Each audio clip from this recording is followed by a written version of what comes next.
دوستو آئیے آج کے اس خوبصورت جلسے اور مشاعرے کی صدارت فرما رہے میاناز شخصیت حضرت العزت حضرت مولانا محمد فاروق رشیدی صاحب ناظم مدرسہ مصباح العلوم قصبہ چاندپور بازار ہمارے اسٹیج پر تشریف رکھتے ہیں۔ ہم سیدھے حضرت والا سے گزارش کر رہے ہیں کہ آپ اپنے صدارتی خطبے سے ہم سامعین کو محظوظ و مستفیض فرمائیں۔ حضرت کی صدارت کے حوالے سے 4 مصرے پڑھتا ہوں اور سیدھے حضرت تک پہنچنے کی کوشش کرتا ہوں کہ جو اپنے سر پر صدارت کا تاج رکھتے ہیں جو اپنے سر پہ صدارت کا تاج رکھتے ہیں ہمیشہ سے ہی وہ اعلیٰ مزاج رکھتے ہیں، اور صحت خراب بھی ہو جلسے کی تو کیسے ہو، جو صدر ہے وہ مکمل علاج رکھتے ہیں، جو صدر ہے وہ مکمل علاج رکھتے ہیں۔ ماشاءاللہ ہمارے اسٹیج پر آج کے کنوینر مشاعرہ حضرت مولانا نوشاد حلیمی صاحب اور آج کے دونوں کنوینر ہیں ماشاءاللہ حضرت مولانا حبیب الرحمن صاحب قاسمی دامت برکاتہم العالیہ، دونوں کنوینر ہمارے اسٹیج محبت پر تشریف لا چکے ہیں۔ ہم حضرت مولانا محمد فاروق رشیدی صاحب سے گزارش گزار ہیں آپ تشریف لائیں اور اپنے صدارتی خطبات سے ہم سامعین کو محظوظ و مستفیض فرمائیں۔ الحمدللہ نحمده ونستعینه ونستغفره ونؤمن به ونتوکل علیہ ونعوذ باللہ من شرور انفسنا ومن سیئات اعمالنا من يهده الله فلا مضل له ومن يضلل فلا هادي له ونشهد ان لا اله الا الله وحده لا شريك له ونشهد ان سيدنا مولانا محمد بارك وسلم۔ قال الله تبارك وتعالى في القرآن المجيد فأعوذ بالله من الشيطان الرجيم بسم الله الرحمن الرحيم وما أرسلناك إلا رحمة للعالمين۔ وقال النبي صلى الله عليه وسلم لا يغير ما بقوم حتى يغيروا ما بأنفسهم۔ وقال النبي صلى الله عليه وسلم لا يؤمن أحدكم حتى أكون إليه احب الیہ من والدہ وولدہ والناس اجمعین۔ وقال النبی صلی اللہ علیہ وسلم شعبان شہری ورمضان للہ۔ حضرات علماء کرام، ناظم جلسہ اور سامعین کرام، اللہ تبارک و تعالیٰ کا شکر ہے کہ اللہ رب العزت نے ہم سب کو اپنے آقا جناب محمد رسول اللہ صلی اللہ علیہ وسلم کی نام سے رچائی ہوئی مجلس میں آنے کی توفیق عطا فرمائی، اور مزید ہمارا کام یہ ہے کہ سننے کے ساتھ ساتھ عملی جامہ پہنانے کی نیت کریں۔ شیخ سعدی رحمت اللہ علیہ نے اپنے گلستہ کے اندر لکھا ہے منت منہ کی خدمت سلطان ہمی کنی، منت شناس عز کی بخدمت بداشتت۔ شیخ سعدی رحمت اللہ علیہ کا یہ فارسی کا شعر میں نے پڑھا ہے۔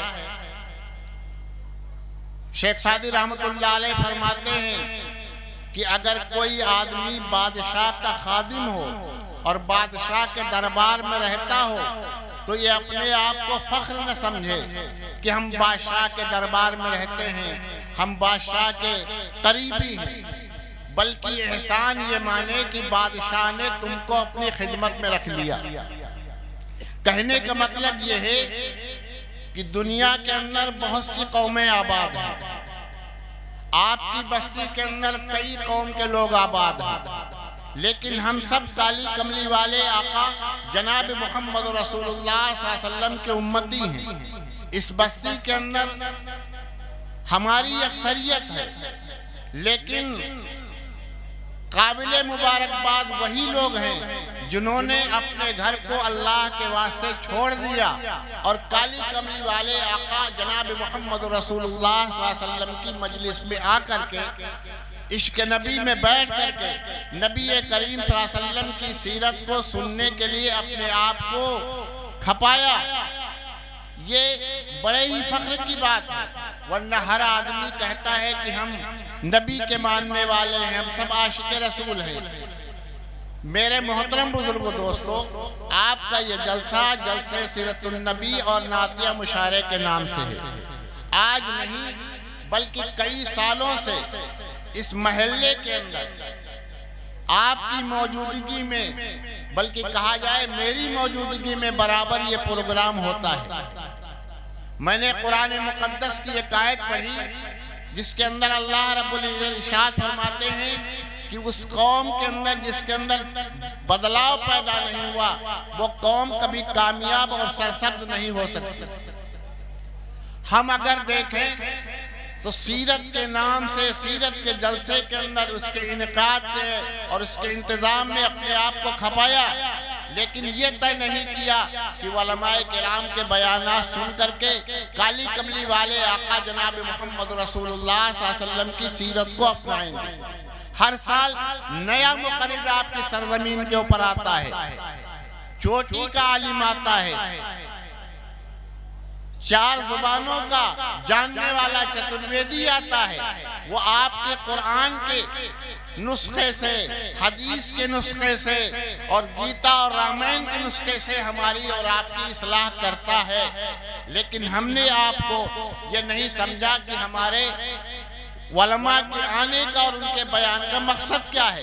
کالی کملی والے آقا جناب محمد رسول اللہ صلی اللہ علیہ وسلم کے صحابہ نے نبی کی تعلیمات پر عمل کیا، نبی کو اپنا رہنما اور رہبر مانا، لیکن دنیا والوں کی کوئی پرواہ نہ کی اور اپنے آپ کو قربان کر دیا۔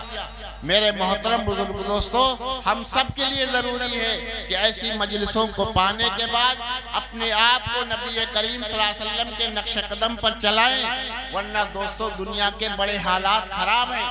آج دنیا کے اندر کسی طرف نظر اٹھائیں، کوئی ہمارا نہیں، کوئی ہمارے قرآن کا حامل نہیں، کوئی ہماری مسجدوں کا حامل نہیں، اس لیے کہ ہم نے کالی کملی والے آقا جناب محمد رسول اللہ صلی اللہ علیہ وسلم کے طریقے کو صحیح طریقے سے اپنایا نہیں۔ کالی کملی والے آقا جناب محمد رسول اللہ صلی اللہ علیہ وسلم نے 1400 سال پہلے یہ فرمایا تھا کہ میری امت کے لوگ اور میرے ماننے والے، میرے نام لیوا جب قرآن اور حدیث سے ہٹ کر کے دنیا کے اندر زندگی گزاریں گے تو ظالم بادشاہ، ظالم حکمرانی ان کے اوپر مسلط کی جائے گی، جو ان کو اور ان کے دین کے مٹانے کی فکر گئی۔ آج وہ چیزیں برابر ہمارے سامنے ہیں، لیکن ہماری زندگی کے اندر اور ہمارے ماحول کے اندر احساس پیدا نہیں ہوتا۔ ہم اگر دیکھیں تو گھریلو معاملات ہمارے اچھے نہیں، ہم اگر دیکھیں تو ہمارے والدین سے ہمارے معاملات اچھے نہیں، اور کالی کملی والے آقا جناب محمد رسول اللہ صلی اللہ علیہ وسلم کہ جانثار صحابہ اپنے آپ کو قربان کر دیا کرتے تھے۔ یہ شعبان کا مہینہ ہے، ابھی آنے والی 14 تاریخ آپ کے سامنے آئے گی، مولانا تشریف لے آئے، اور شعبان کے 14 تاریخ کو ہم اپنے آپ کو قربان کر دیتے ہیں بیش کرنی کے نام سے، لیکن اگر نبی کریم صلی اللہ علیہ وسلم کی سیرت اور ان کی احادیث دیکھی جائے تو یہ پتہ چلتا ہے کہ اویس کرنی کو اللہ نے یہ مقام کس لیے دیا تھا۔ اللہ تبارک و تعالیٰ نے حضرت اویس کرنی کو جو مقام دیا تھا وہ اپنے ماں کی خدمت کی وجہ سے دیا تھا۔ نبی کریم صلی اللہ علیہ وسلم نے فرمایا کہ شعبان کی 14 تاریخ کو آدمی بیدار ہو۔ بیدار ہونے کا مطلب یہ نہیں کہ آدمی چوری ڈکیتی عیاشی کرے، بلکہ کھڑے ہو کر کے اللہ تبارک و تعالیٰ کے سامنے سجدہ ریز ہو، قرآن کی تلاوت کرے، ذکر و اذکار کرے، اور جب 15 تاریخ آ جائے تو شب برات کے مہینے کے اندر روزہ رکھے۔ کالی کملی والے آقا جناب محمد رسول اللہ صلی اللہ علیہ وسلم شعبان کا مہینہ پانے کے بعد رمضان تک افطار نہیں کرتے تھے۔ حضرت اویس کرنی رحمت اللہ علیہ کے متعلق حدیث کے اندر آتا ہے کہ اللہ تبارک و تعالی حضرت اویس سے فرمائیں گے کہ تم اپنی قوم کے ساتھ جنت میں چلے جاؤ۔ قوم جب جنت میں داخل ہونے لگے گی، دروازے کے اوپر آواز آئے گی کہ اویس کو دروازے کے اوپر روک لو۔ ایک آدمی جس کو گھر میں جانے کی اجازت ہو پھر دروازے پہ روک دیا جائے تو کیا حال ہوگا؟ اویس کرنی سوچنے لگیں گے کہ روکا کہ گویا اللہ تبارک و تعالیٰ کی طرف سے یہ آواز آئے گی پیچھے مڑ کے دیکھو. حضرت اویس کرنی رحمت اللہ علیہ پیچھے مڑ کے دیکھیں گے تو ایک جمع غفیر لوگوں کی بھیڑ ہوگی. اللہ فرمائیں گے جہنمی ہے اور میں تم سے خوش ہوں، اس لیے تم نے اپنے ماں کی خدمت کی ہے اور ماں کی خدمت کی وجہ سے تم دنیا کے ان کاموں میں شریک نہ ہو سکے. آج ان جہنمی لوگوں کی طرف جدھر بھی انگلی اٹھاؤ گے اس کو جنت میں داخل کر دیا جائے گا. پتہ چلا کہ ماں کی خدمت کی وجہ سے حضرت اویس کرنی کا نام دنیا کے اندر زندہ ہے، آخرت میں بھی زندہ رہے گا. جنت میں جانے والوں کو حضرت اویس کرنی کی ضرورت پڑے گی. لیکن میرے محترم بزرگ دوستو، آج ہم دنیا کے عیش و عشرت میں پڑھنے کے بعد حضرت صحابہ کرام کی زندگی کو بھول گئے، صحابہ کی قربانیوں کو بھول گئے، نبی کی تعلیمات سے ہٹ گئے. اس لیے دوستو ہماری آپ سے درخواست ہے کہ یہ شعبان کا مہینہ ہے. نبی کریم صلی اللہ علیہ وسلم نے فرمایا کہ مسلمانوں کو چاہیے کہ شعبان کے مہینے میں کھا پی کر کے تیاری کر لے اور رمضان مبارک کے آنے کی فکر کے اندر لگا رہے. اور جب رمضان مبارک کا مہینہ آئے تو نبی کریم صلی اللہ علیہ وسلم کے بتلائے ہوئے طریقے پر روزہ رکھ لے. لیکن دوستو ایمان کی کمزوری کی وجہ سے میں بہت سے لوگوں کو، ایمان والوں کو یہ بتا سکتا ہوں کہ رمضان کا جب چاند آنے سے پہلے وہ اپنے محلے میں اپنے گھروں میں یہ تذکرہ کرنا شروع کر دیتے ہیں میری طبیعت خراب ہے دوا چل رہی، تاکہ رمضان مبارک کے مہینے میں جب ہم افطار کریں تو ہماری طرف کوئی انگلی نہ اٹھائے. دوستو یہ بہانے دنیا کے اندر چلیں گے، آخرت کے اندر نہیں چلیں گے. اس لیے کہ کالی کملی والے آقا جناب محمد رسول اللہ صلی اللہ علیہ وسلم نے فرمایا شعبان و شاری و رمضان للہ. شعبان میرا مہینہ ہے، رمضان اللہ کا مہینہ ہے. ہم اللہ اور رسول کے مہینے کے درمیان میں ہیں. دعا فرمائے کہ اللہ تبارک و تعالیٰ اس جلسہ سیرت النبی کی طفیل میں آنے والے مبارک مہینے کی قدر کی توفیق عطا فرمائے، شب برات کی رات کی قدر کی توفیق عطا فرمائے اور 15 شعبان کو روزہ رکھنے کی ہم سب کو توفیق عطا فرمائے. اللہ تبارک و تعالیٰ ہمیں بھی اور آپ حضرات کو عمل کی توفیق عطا فرمائے. حضرت والا تشریف لائے، انشاءاللہ ان کا بیان ہوگا.